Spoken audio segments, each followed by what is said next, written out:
King is on this afternoon, Afternoons with Ed. Good afternoon, everybody. Good afternoon, George, especially you.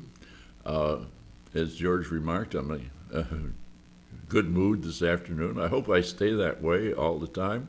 That's what I'm trying to do. We're going to talk a little bit about happiness today, among other things. I think that state of mind has a lot to do with our health and our welfare. I've been reading a book that sometimes is difficult and sometimes very readable. It's the Varieties of Religious Experiences by William James. As most of you probably already know, William James was a famous philosopher. This book was written in 1902, and it's as timely as the stuff in there. What he does is he does not impose his own religious views at all on this, but he quotes voluminously from other people who have had particularly religious experiences, and he put these in the sections like. For example, he talks about, and you know, if you watch Wayne Dwyer or you read the old self-help books, it's all about it's in your mind,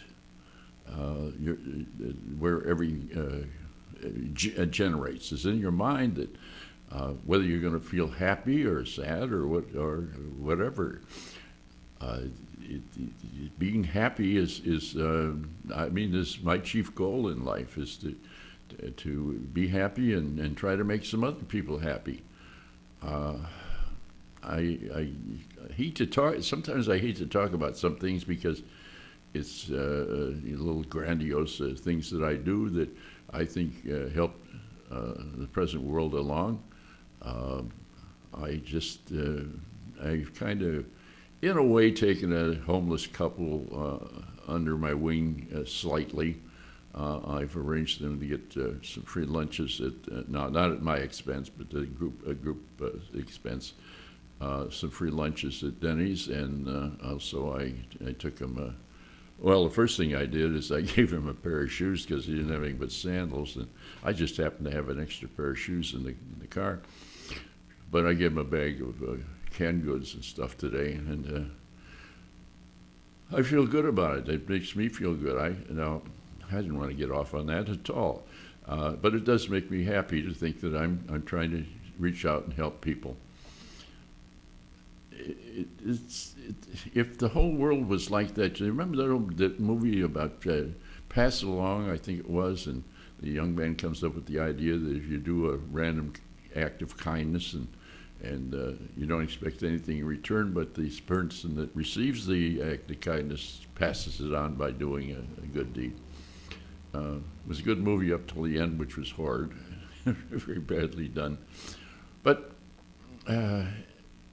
in this book by William James, he talks. These are actually what these were a series of lectures in Edinburgh, Scotland.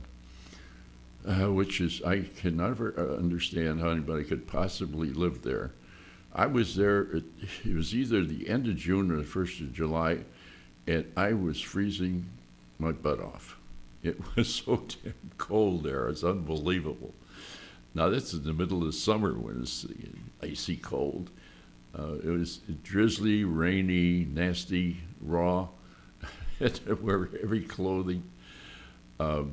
As much as I love the British Isles, I could not handle too much of Scotland, unfortunately. I do read some books about some current novels about there. They're very lightweight, but they're fun. In talking about books, I want to put a little plug in. You know, there was an article in the paper not too long ago. And said that there was a couple of people here that are trying to revive the used book business. This is a terrible market. At one time, we had a lot of used bookstores here. Well, the lady, I don't remember what her name is. Her mother started Brandt's Bookstore. And I don't know if you all remember about Brandt's Bookstore. It was in an old Army barracks building, really a ramshackle place. The floor was rotten out, and they'd put metal all over it, and you took your life in your hands walking in the place. But they had this vast selection of books. But finally, the lady that owned it, her name wasn't, it's Brandt's Bookstore, but that wasn't her name. But she died, and the daughter has taken over, and she had a shop down on Swift for a short period of time, but now she's up on, where? Oh, she's on, I'll think of it in a minute. Here I go with the old named thing where it escapes me. But anyway, she has this place up on Lime Avenue, North Lime Avenue. And she's taken over a whole building. And she's still, she moved in there, as I understand, in January, and she's still sorting books. I mean, it's a fun place to go. As you may or may not know, I'm a book lover. One of the books I own is kind of funny. It's about book collecting, and it calls it A Gentle Madness. And somebody gave me a T-shirt one time that said that I was a bibliophile, and they defined it as a person who compulsively read books, collected books, and admired books, and something like that. But it's good to know, and that. And I'm going to. I've talked to her about some of the. I have a large personal library, and I have a lot of signed first editions.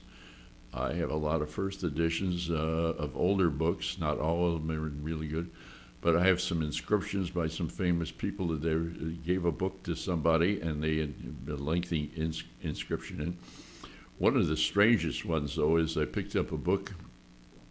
And I'm not going to name the author because I don't think he'll ever listen to me here. But he inscribed this book to my greatest fan, and I picked the book up in a Beers bookstore. So much for his greatest fan. Life is funny that way. Now, back to something a little more seriously, and that is happiness. And happiness, I'm serious about happiness. I sometimes take on more than I should. Like today was an example. I should not have gone to that thing over at the Salvation Army this morning. But a guy called and asked me, and I couldn't say no, so I went. And of course, I see these people in what they call their Viper program over there, and they're trying to get them cleared up from addiction, whether it be drugs or alcohol or whatever. They have a pretty, as I understand it, they have a pretty religious approach to it, and I don't see great results, except it does provide these people with a place to readjust, and it's a lengthy program. I don't know. I just do not see as much happening there as I would like. But that's true of any place. It's true of First Step. It's true any place. You cannot intellectualize or pray people into something. They've got to find a 12-step program for themselves. So much for lectures today, I hope. One of the religious aspects mentioned in William James' books is the type of thing that's, I forget what he calls it, but it's the mind control. Well, it's actually, he talks about spiritual things that are done to people, that they cure them from an illness or so forth. And in case the conclusion is that, of course, this is the mind working. The mind, if you believe it, something well enough, and I got a thing I've been trying to work on myself, and it's not working out too well now, so maybe I got too weak a mind, I don't know. But the thing is that you convince yourself that a miraculous cure is going to happen, and it happens. It's my understanding that in the whole history of Lourdes, they only have 9 instances where it actually was a miraculous cure. Now, that sounds, because thousands and thousands of people over a couple of centuries now have been going there, and it's still remarkable that there were 9 definite Even that is amazing. So if there's the idea is that if you have a good mind, that is that you're not dwelling on the negative rather than the positive, and that's the thing that I have a problem with myself continuously, and I'm fighting it and I'm working against it. Excuse me. And God, never have I done that before. But first time for everything. And I lost my train of thought. But where was I, George? Where was I going? Well, we're talking about lords, and there was only 9 documented cases Yeah. of. Yeah. Well, the conclusion that James talks about is the fact that if we believe something strongly enough, it has a pretty good chance of happening. But who has that strong a belief? That is the problem. I don't have that strong a belief. I would like to think that I could go and put my hand on somebody and cure them, but some of the things that I've tried, some of the things that you all heard my talk on spiritual experiences, and some of the things there are pretty weird. But when I try to do this again and repeat the thing, it doesn't seem to work for me. To my big disappointment, because I'd like to be able to be one of those people that has some power over other people or in a helping way. But that's it's the way it is. The interesting thing in this book of William James is the fact that he discusses, and I'm only about halfway through the book, so I'm not a really authority on it, but the various religious experiences and the things that have been. Something I was watching the other day, and I'm trying to think where it was, but the person made the point that I think it must have been on television, I guess, but the person made a point that there's so many things. No, it was I heard this in church Sunday. Believe it or not, I went to church. There's a little story connected with that, but I enjoyed the experience. And but the guy was talking about the fact that boy, today's not my better day. He was talking about the fact that so many things have been done in the name of religion and still are being done in the name of religion. Starting wars, and you go back and you have the Spanish Inquisition, and you have the things where the people set out from Britain to find the Holy Grail, and they were fighting people in the Middle East as in the name of the Lord and all that sort of thing, which is strictly nonsense because they were just plundering these places and not human. One of the things, oh boy, am I going to digress here, but it's crossed my mind. One of the best movies I think I've ever seen is called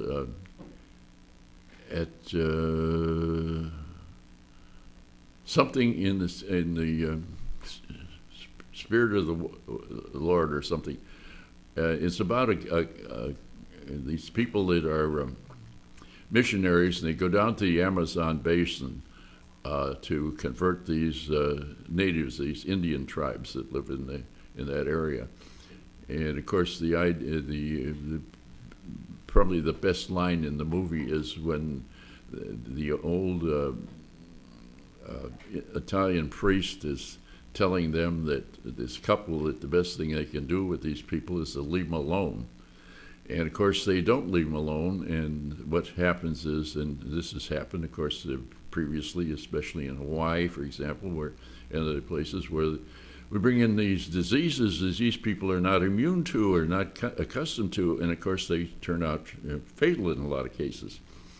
And also the people in this Indian tribe, they got found out that these missionaries were willing to feed them. Now, prior to that, they'd been self-sufficient and fed themselves, but when they found they get free grub, that's what they did. And they also got got illnesses that the missionaries brought in, and so on. So I'm not talking against missionaries, because a lot of them do wonderful things in providing health care to people that are indigenous to other continents, and so I'm not bad mouthing them, but it's like everything else. It can get corrupted and it can go the wrong way, and unfortunately we are all greedy. I don't think my greed has ever been sufficiently tested that I could ever preach about against greediness, because I don't think that I've had the opportunity to use greed to any great degree. But I'm still capable of it, and I know that. And I think that's one of the things that brings happiness, is when you get to know yourself and know what's going on with you, and say, hey, I'm doing this. I've always been really, really good at self-pity. And, and I still do it. And but I have found, going back to something I said just a little while ago here, was as long as I keep the negative stuff out of my mind, which is hard to do, at least it is for me.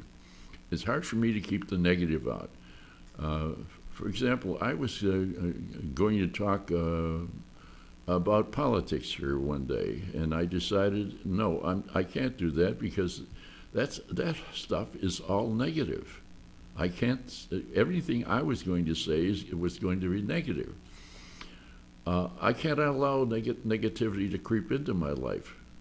I'm not going to be around here that much longer, I don't think, because I'm an old guy, and my days are numbered. I don't know how many, but they are, and I want to make the most out of every day. And sometimes this is kind of bad, because it makes me compulsive. And obsessive compulsive is the name now. I don't think I always was that way, but I've certainly gotten that way in my old age. Picking up scraps of paper and throwing them in the trash, and all sorts of stuff. But so much has always been done badly in the name of religion, unfortunately. Something else that occurs to me. The very first movie I ever saw in my life was Charlie Chaplin's Circus. It came out in the theaters just before the talkies did, and it's silent. And it came out in 1928. I was 6 years old. My sister Sister Evelyn and her husband took me to see the movie, and later took me to see the real circus.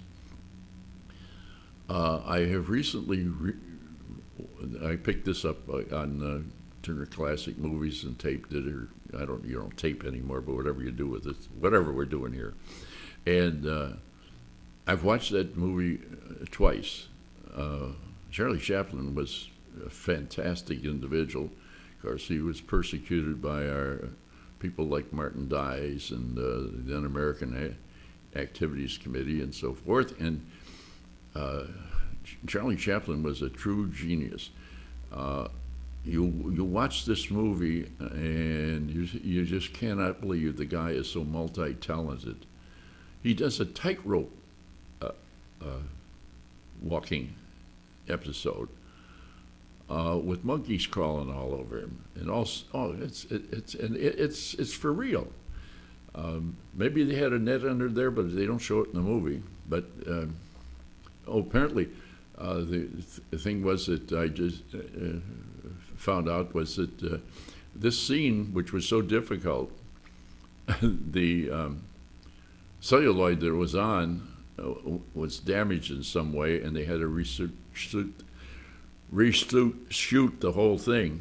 And but Charlie Chaplin, he wrote the background music for his movies, and some of the tunes that erupted or evolved out of this, I can't think of right offhand, but and I should because my sister Evelyn, when she died, she had that played at at her memorial service. Smile, smile. You know, smile when you're happy, and smile when you're sad, and et cetera, et cetera. But as I say, Charlie Chaplin, he couldn't read a bar of music, but he sure could write it. He didn't write the lyrics. He just wrote the music as background music for his movies. I'm always awestruck when I think of people like this that have this fantastic talent. I envy them and sad because I shouldn't. We all have our own kind of niche in life, I guess, and whether we fulfill it properly or not is another thing. Back to happiness. I am amazed that people, I have gotten so much enjoyment out of reading in my life. I have a picture that my sister took that I didn't know she took years later. I'm sitting kind of crosswise in a chair out in our front lawn when I was a kid, probably 10 years old at this point, reading a magazine.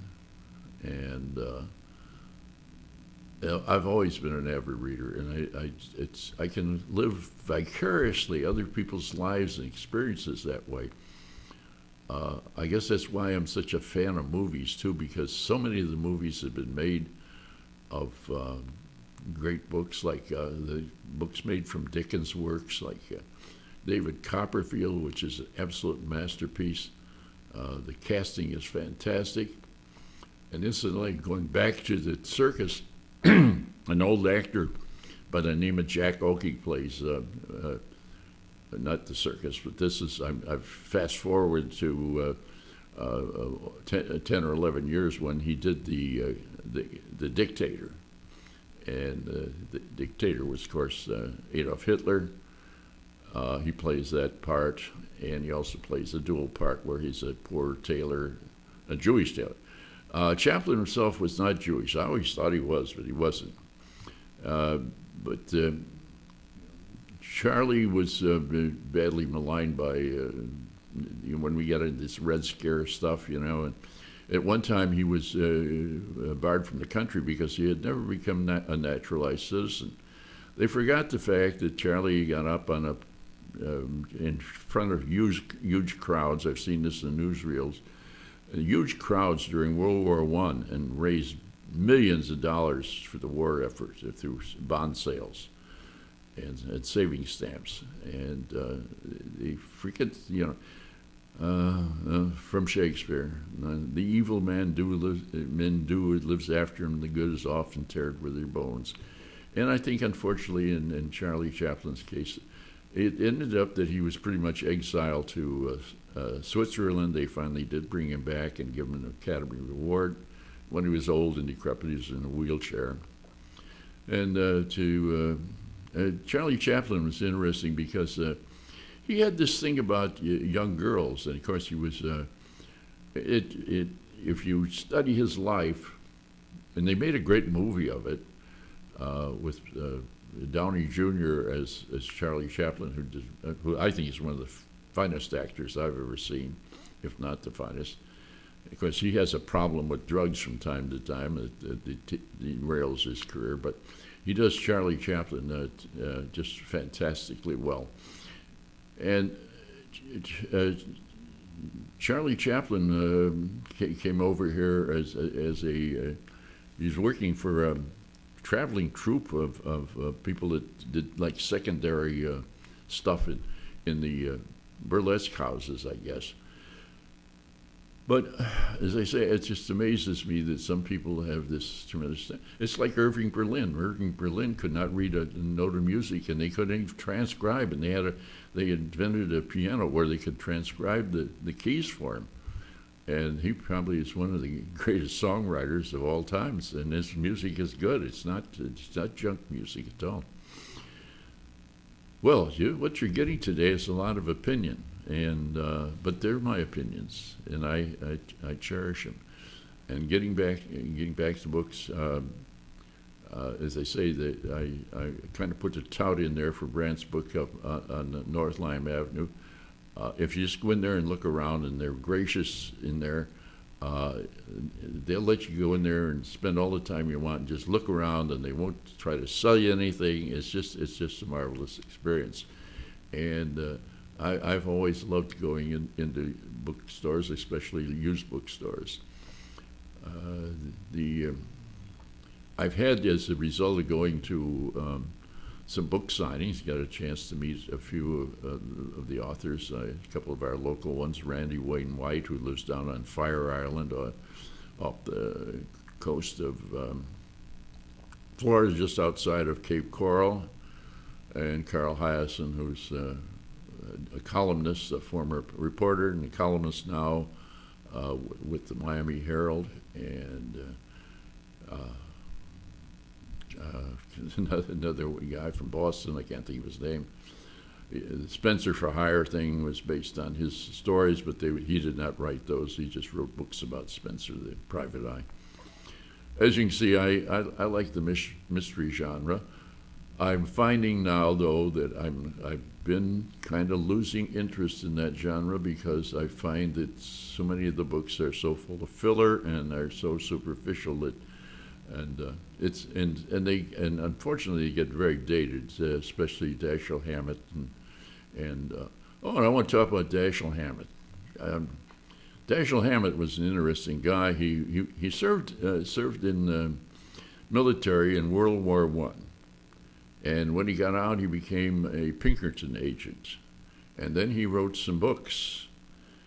And then he's 46, 47 years old when World War comes along, and he enlists in the Army. And he spent about 4 years up in Alaska editing a paper up there for the troops that were in that area.